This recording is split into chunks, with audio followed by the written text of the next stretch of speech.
We have the Q&A crew here, but we're not answering questions this time. We're talking about WWE Total Divas on the E Network, Episode 3 of Season 5.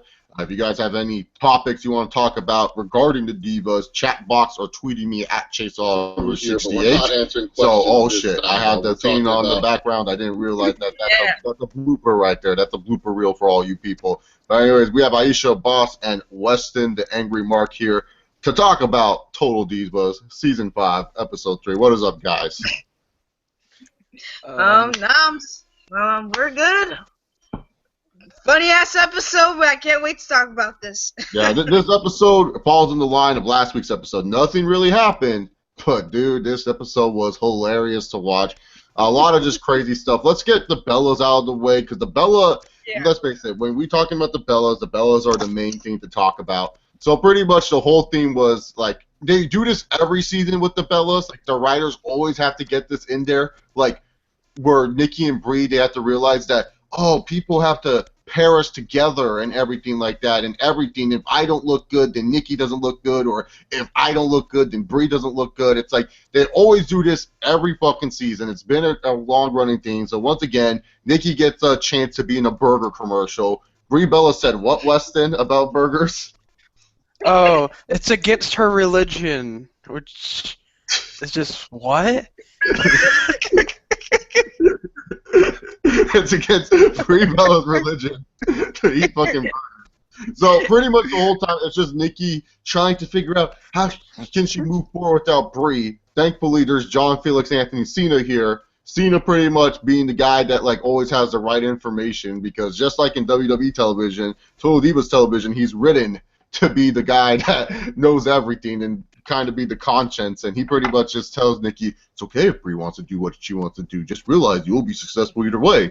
And Nikki's like, you're right, John, I didn't think about that. So afterwards, Nikki and Brie made up. They realized that the Bella brand can grow even without each other.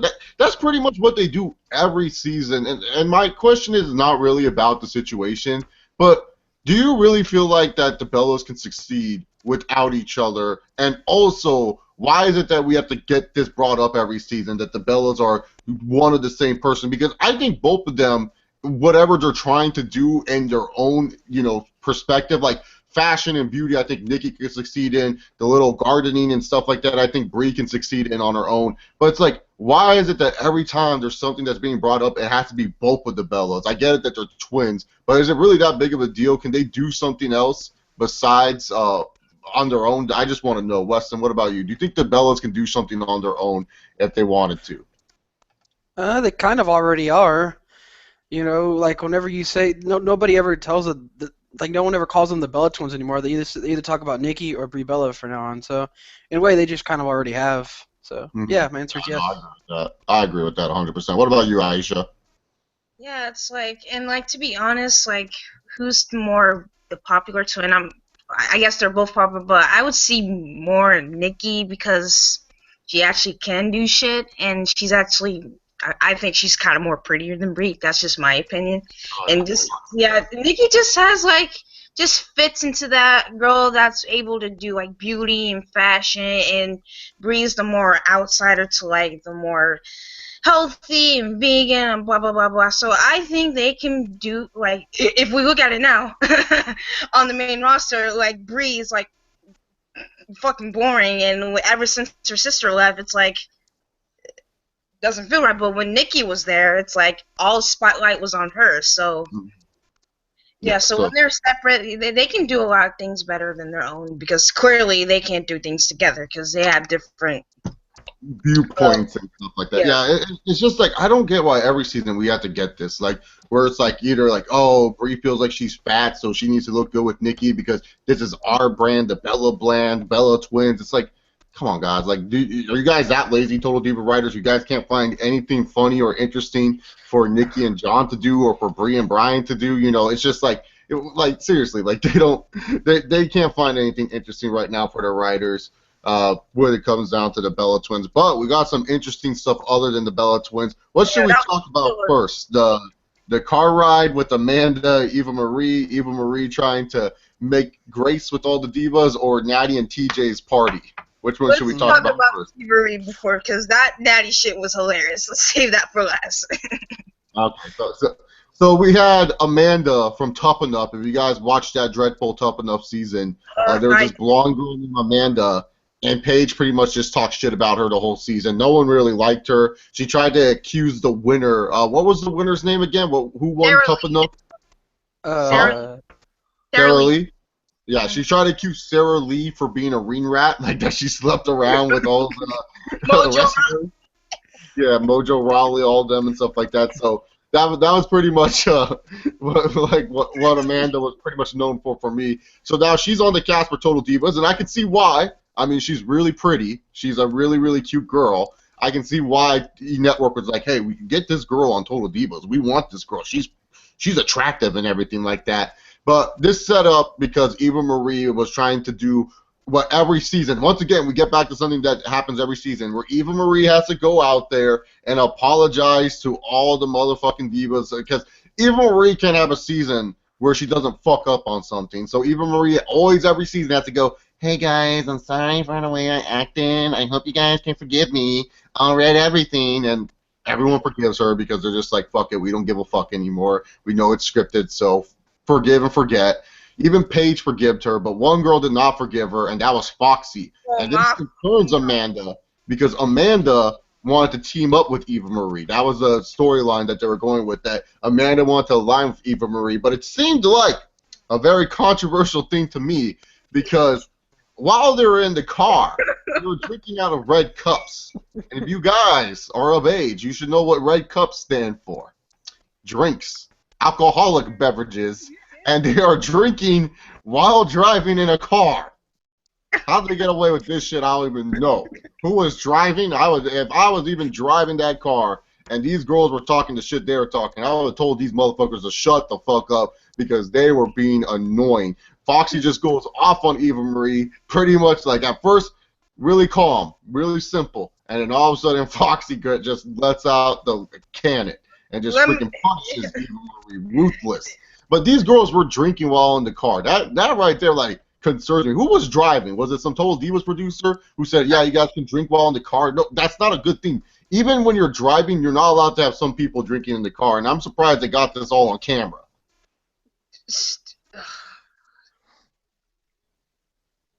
I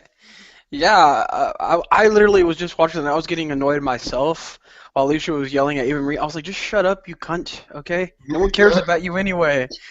Okay? You know, Eva Marie's probably going to be a better diva than you ever were. That's the sad part. But yeah, it was just very, like, a mysterious yet funny, like, scene. Because they never told us who was driving, and you would think the driver would do what you said, Chase, and just be like, can you guys please shut up? I'm trying to drive here. Or something like that. You know, you gotta get paid, you know? But, God, Foxy, she's one of those type of black girls that's so ratchet and doesn't know when to shut the fuck up. Like, let me tell you something. Black girls will just go on and will not shut up until they get their damn point across, even though they had their damn point across, like, the minute they started, like, talking. Like, oh, God. Yeah, but, you know what? Yeah, like you said, Eva every season has to apologize to someone because whatever she did, or it's like every year. And now Amanda with her freaking duck-looking ass coming here and trying to act like a new girl. Like, and here's my thing too: why does WWE have to try and like go out and get new and pretty girls to put on their shows? Like, come on, like having Amanda on the show. I mean, is it really gonna do anything? Like really? I mean, well, she's pretty to look at. It helps for the guys to watch the show. But they replaced Summer Rae, Naomi. Okay, Summer Rae's not attractive. Naomi's not attractive compared to Amanda. Amanda's on a whole other level. I mean, not about attractive, but also what makes Total Divas is the characters behind the show. Because Naomi. And well, because like, the thing is, Amanda's a new character, and so like now she gets to kind of pick her poison and stuff like that. Like, it allows the writers to do a lot more with a new character than with an old character. Because if you have an old character on there and you already explored as much as you can and get the most out of their relationship or get the most out of their home life, it's pretty hard to kind of keep on writing for them. Like, it's not like Naomi's like the Bella twins. It's like she's dating Jimmy Uso. The Bella twins are dating John Cena and Daniel Bryan and everything like that. You know, Paige is dating someone from A Day to Remember, a pretty well-known band. For the most part, when it comes to the metal genre, you know, Alicia Fox, I guess, token black girl. They need at least one black girl on the show. So it's just like, I don't know. It's just it makes it easier for them to write for an Amanda, who's especially new, and especially because WWE obviously has plans for her, because otherwise they wouldn't sign her and put her in this situation, because they obviously have plans for Amanda. They obviously have ideas of what they want to do with her. Yeah, true. But I just wish, like, just watching Amanda, I feel like she felt out of place for me. Like she didn't, like, watching, I didn't feel interest by her. I just see her, another pretty girl from the block. Like, me, I'd rather have Summer Rae than her, even though Summer Rae's not the most attractive one. At least she was entertaining to watch. But looking at Manny, I feel like she's not going to be entertaining. So. Yeah, that's one thing for sure. I don't think she's going to be super entertaining either. So maybe when her and Eva get into the fight, that's the only time I see. Oh, wait, we forgot. After in the preview, she gets thrown by the pool, so... Yeah, so there might be shit going on there. Yeah, don't step on Eva Marie's turf. I'll read everything. Oh my god, I think we should already know where this is going. What? Oh my god. These two are just gonna... Yeah, these two are gonna be competing, going at each other's throats, but also being like besties, almost like frenemies. like Summer Rae and Eva Marie. Yeah. You just play Summer Rae with Amanda. Hey, you're younger and you're hotter than Summer. You don't have a butterface, so there you go. Exactly. But the highlight of this episode was Natalya with her antics with TJ. So if you guys don't know, Tyson Kidd, aka TJ, for all those who are not wrestling fans, Tyson Kidd's injured with a serious neck injury. We don't know who caused it. I mean, us wrestling fans do. But on Total Divas, they made sure Samoa Joe did not get that fucking blame. Triple H is like, make sure Joe's not showed in that footage. So Samoa Joe did not get blamed for the neck injury suffered by Tyson Kidd. But for the most part, Tyson Kidd is sitting at home pretty much doing whatever the fuck Tyson Kidd does. I don't know what Tyson Kidd does on his day offs, but he's doing whatever the fuck he does. But this concerns Natty. So Natty is telling his closest friends that they're depressed and everything like that, and that we should throw a party for Tyson Kidd.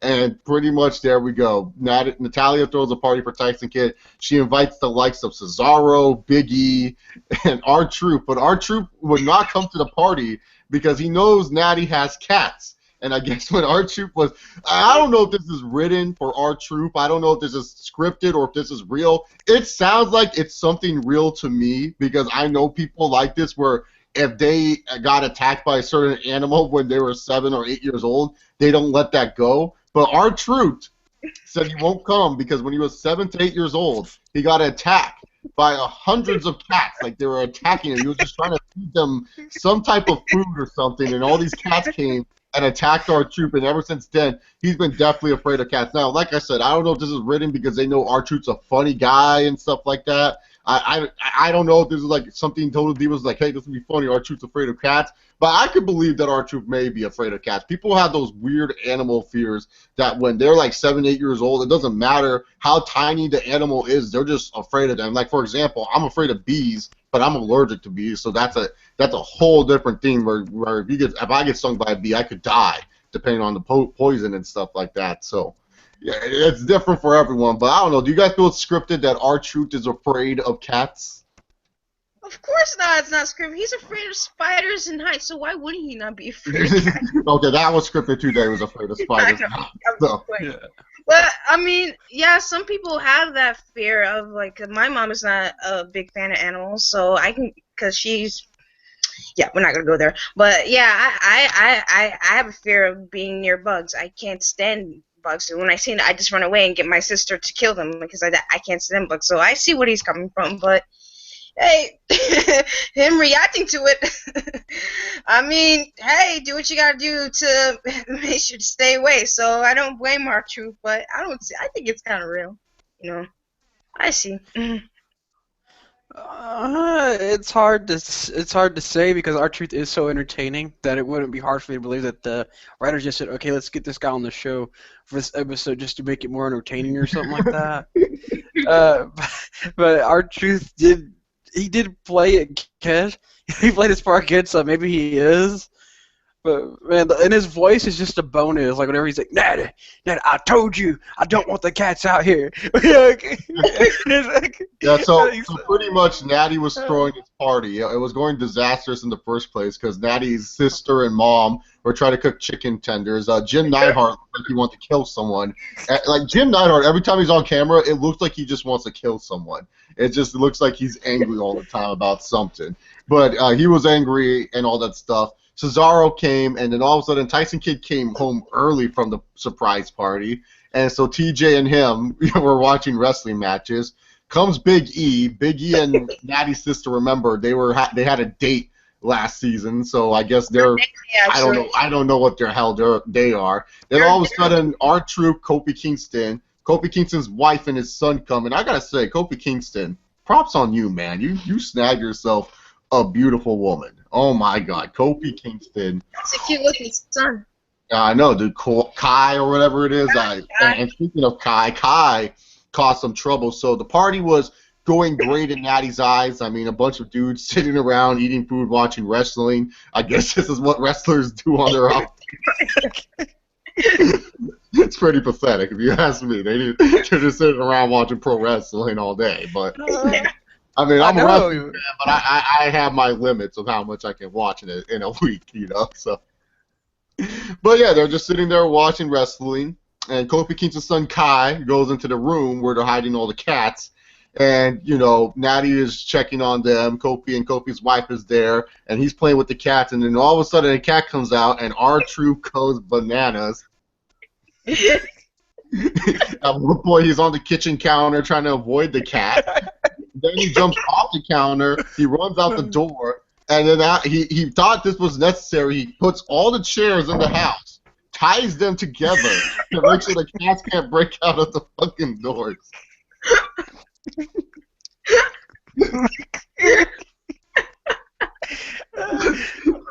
Make him world champion. Like, what are we doing here talking about, you know, who's the main event at WrestleMania? Give it to R-Truth and let him main event WrestleMania. This dude's awesome.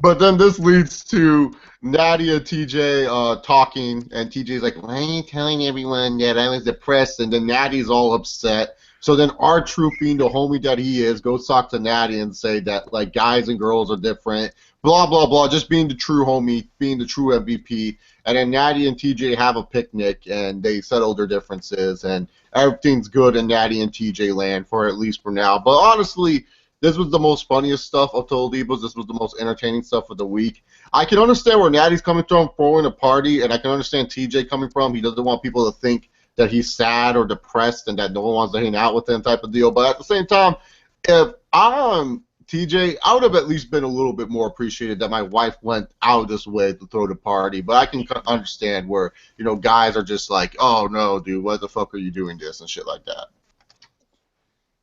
What are you guys' spot? Yeah. Yeah, overall, very good episode. And by the way, I like how TJ just like no sells everything Natty does. I know, right? Yeah.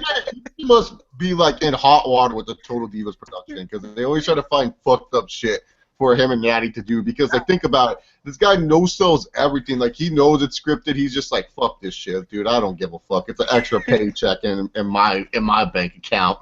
I wonder if he gets paid for it. I don't know, but it's an extra paycheck for his wife and him. They have a nice house for a reason. So he's just like, fuck it. He no-sells everything. He just doesn't give a fuck. Yeah, and the kiss was so awkward at the end. Natty just going in like a grandma, and TJ's like, okay. Yeah. Oh, there's a hole, baby. Wait, do we really have to kiss here? I mean, the cameras are here. No shit, TJ. We have to. All right, let's refilm this. But yeah, was a really entertaining episode, man. I mean, if you are not a fan of Total Divas, but if you wanted to see an episode for shits and giggles, these are one of the episodes that is a primary source in the Total Divas. The number one episode for me is definitely go watch when Nikki Bella's trying to like make John Cena's house look nice and stuff like that. And John Cena's reaction when she's cooking and he comes into the house, his face is like, the fuck? And he's all like, and his response afterwards was like, these are nice marble counters. You can't be cooking on these marble counters. That's my favorite episode too. The OCD John Cena episode is the number one Total Divas episode. Even if you're not a fan, you have to watch just because it's absolutely hilarious how John Cena reacts to everything. My favorite scene for the episode was when John Cena, he says, okay, Nikki Bella, dirty clothes going here, John's going here, okay. He starts talking I like dirty white clothes, and I like dirty color clothes. What the fuck? The episode John Cena versus Nikki Bella competitions. Oh, that's another good one, yeah, where John Cena's just acting like a total douche. If you notice, all the best episodes with Nikki and John doing. And now next week a proposal. Yeah, that's gonna be a proposal, huh? And the proposal, I think it's like John Laurinaitis' proposal to Nikki's mom. I think that's what they might be filming. Yeah, true. God, John Laurinaitis, man, what the hell did he do? Yai Sadina says, I think Tyson is sick of Natty. I think he's just sick of filming the show. I think he hates just filming Total Divas in general. Because, like, you know, he knows what to expect from this show. And he's just all like, fuck it, I hate the show. He's not a natural actor. He's just like, whatever. Like John, what were you going to say? Yeah, he really, really, really has patience like someone I've never seen before. It's crazy. Yeah, Sadinas asked John. Said John is mean sometimes. Yeah, John Cena is mean sometimes, but he means well. That's all that matters. That John Cena means well. If my dog needs to go outside. How the hell he mean? He tried to sign a contract with Nikki saying, "Oh, a cohabitation agreement." Really, John? Really? Hey, John Cena's just trying to make sure he doesn't lose more money. He lost the divorce is a lot of money, so he knows what that's all about. So he doesn't want to lose it again and stuff like that. But like Weston said, I thought this was the best episode this season by far, just mainly because it was entertaining. It was actually entertaining and stuff like that. But we'll see what happens next week on the Total Divas rundown. So we'll see what happens next week for sure. Thank you guys for tuning in to this one. Not a lot of dislikes on this one like last week. If you guys want to know what I'm talking about, check out the last week's review. Guys are wrestling fans in general. You guys can check out my Raw review. Yai said, I'm watching you guys from Peninsula. You guys are great. Thank you, Yai. Hey. Yeah, people from Peninsula watching. Yeah, thank you. Hit that subscribe button, Yai, if you're new to the channel. But hit the subscribe button. You guys will see these two back for the live Q&A where we answer your questions about wrestling, sports, and other things. But yeah, check out the Raw review. It's in the description box. It's down below as well. And also in the description box, my homie Levi McIntire lost his brother recently. I don't know what he lost his brother to, but he lost his brother recently. So in the description box is a GoFundMe for his brother's funeral service. I donated some money to the funeral service. I'm not asking you guys to go out there and donate, but if you guys can and you will, please just show a humble donation. It doesn't have to be a lot of money. Just show some love and appreciation to a YWC brethren, just like I'm doing. So Godspeed, Levi. Hope everything's going well in your life. You're in my thoughts and prayers. But yeah, the GoFundMe is down there. It's not for me. It's for Levi McIntire and the loss of his brother. I don't want people to think now that I'm e-begging. That if you want to start YWC drama, that's how you start it. E-beg. Yep. But if you guys can, please support Levi McIntire and the funding of his brother's funeral. Check out the Raw review. Follow me on Twitter. You can follow Aisha Boss on Twitter. Where, Aisha? At Aisha Best 7. And you can follow Weston on Twitter. Where, Weston? You can follow me on Twitter at Weston_Texas. All right, _Texas. Go Panthers for the Super Bowl. As we dab it on up as we get on out of here. Dab it up, everyone. Dab it up. All right, we guys will see you Thursday, Wednesday or Thursday, just depend. Tomorrow or Thursday, just depends on when I'm free for the Q&A. So you two be ready when I message you. Mm-hmm. All right, thank you all for tuning in. We'll see you all next week for Total Divas. Peace. Peace. Damn it.